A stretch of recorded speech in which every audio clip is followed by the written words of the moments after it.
Dari beberapa nama yang muncul, ternyata nama Ahok menempati posisi teratas dengan 12,6%. Peringkat kedua ada Ridwan Kamil dengan 7,4% dan Sandiaga Uno dengan 6% di posisi ketiga. Nama-nama lain juga masuk radar yaitu Heru Budi, AHY, Ahmad Saroni, Gibran, dan Ahmad Riza Patria. Hasil survei ini membuat saya berpikir satu hal. Warga DKI ternyata mulai merindukan sosok seperti Ahok untuk memimpin Jakarta.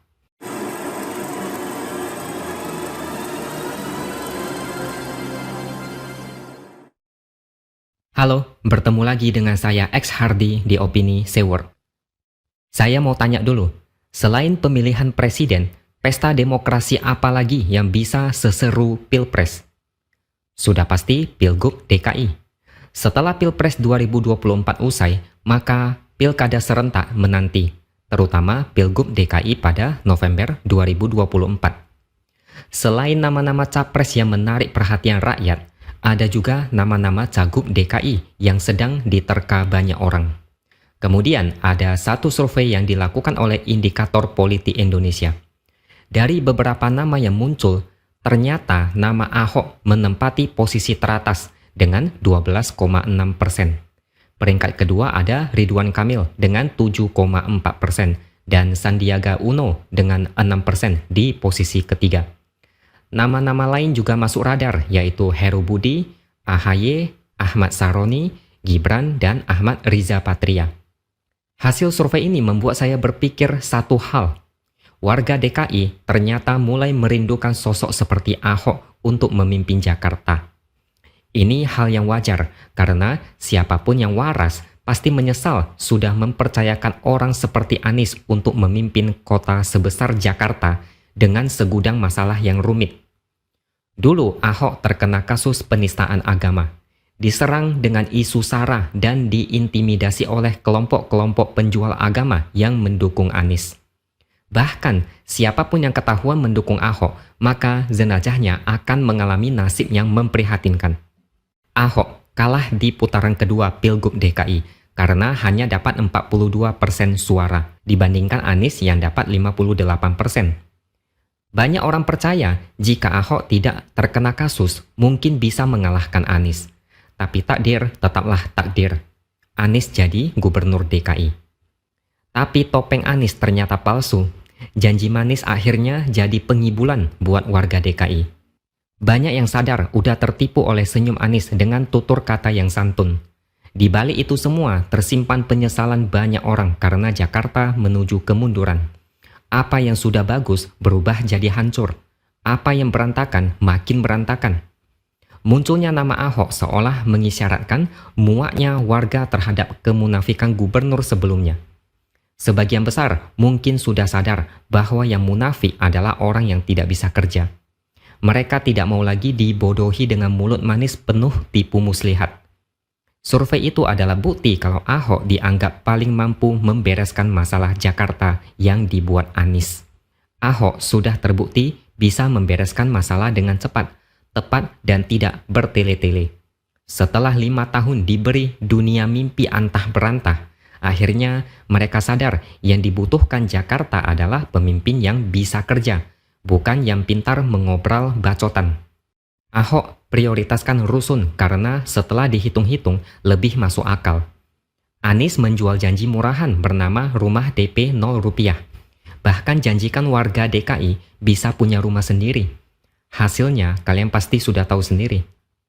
Ahok prioritaskan normalisasi sungai untuk mencegah banjir. Anies jualan naturalisasi sungai. Konsep air hujan harus dipaksa turun ke tanah. Lalu ide sampah seperti sumur resapan yang tak ada manfaatnya.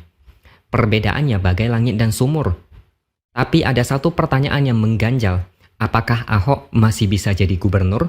Mengingat statusnya yang pernah jadi narapidana selama 2 tahun di penjara. Ada yang bilang bisa, ada yang bilang tidak bisa.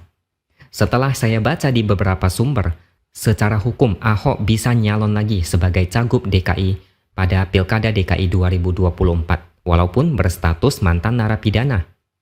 Putusan Mahkamah Konstitusi nomor 56 tahun 2019 memungkinkan seorang mantan narapidana mencalonkan diri sebagai gubernur, tapi dengan syarat harus menunggu jeda waktu 5 tahun setelah melewati masa pidana penjara. Putusan MK ini mewajibkan mantan narapidana mengumumkan statusnya kalau mau nyalon lagi. Ahok sendiri bebas pada 24 Januari 2019.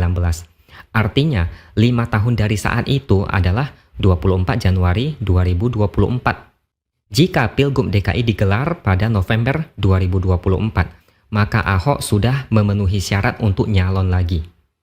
Saya rasa Ahok harus diberikan kesempatan kedua karena ada banyak faktor pendukung. Yang pertama, Anies tidak sehebat yang dipromosikan kelompok pemburu nasi bungkus dan penjual agama. Sudah banyak yang menyesal dan gigit jari karena dikibuli dengan telak. Yang kedua, kelompok intoleran saat ini sudah lemah dan tidak sehebat tahun 2016 dan 2017 dulu. Dulu mereka di atas angin, dapat peluang emas dari kasus Ahok. Disponsori oleh Bohir yang mencairkan logistik secara besar-besaran. Kebetulan konteks masalahnya adalah agama, sehingga mereka serasa dapat durian runtuh. Saat ini mereka sudah kayak macan ompong. Kepalanya sudah kapok dan tak berani berulah meski sudah bebas dari penjara. Kelompok ini sesekali masih berusaha garang. Ibarat macan ompong yang pakai gigi palsu, kepunyaan neneknya. Kelompok intoleran tidak punya tempat lagi di negara ini. Yang ketiga, siapapun yang mau memanfaatkan isu agama dan politik identitas akan kena sialnya. Lihat aja Anies. Saat ini panik dan sibuk bersihkan namanya dari cap politik identitas. Udah disikat berkali-kali, pakai cairan pembersih sehebat apapun, cap politik identitas tidak bisa luntur. Cap ini udah kayak bayangan Anies, selalu mengikuti kemanapun dia pergi. Orang-orang akan selalu mencap dia sebagai bapak politik identitas. Anies mau nyesal kek, mau pusing kek, mau nangis kek, tetap saja orang-orang udah muak dengan Anies. Dia seperti sudah di blacklist. Makanya ada seruan dan harapan agar Anies gagal nyapres. Ini tanda saking muaknya mereka terhadap perilaku Anies semasa jadi gubernur DKI. Politikus lain kalau mau ikut jejak Anies, itu namanya gali lubang kubur sendiri. Karir politik bisa hancur dalam sekejap. Ketimbang jualan politik identitas, lebih baik mundur aja dan jualan pecel lele, bakso, atau ayam geprek. Yang keempat, warga pasti banyak yang sudah sadar ketika mereka diberi sesuatu yang bagus, lalu mereka buang demi sesuatu yang terlihat lebih bagus dari luar, tapi ternyata isinya bobrok.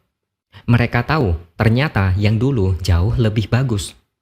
Lagi pula banyak yang percaya Ahok dipenjara karena dikriminalisasi dan ada tekanan dari massa dan juga kondisi politik yang mencekam.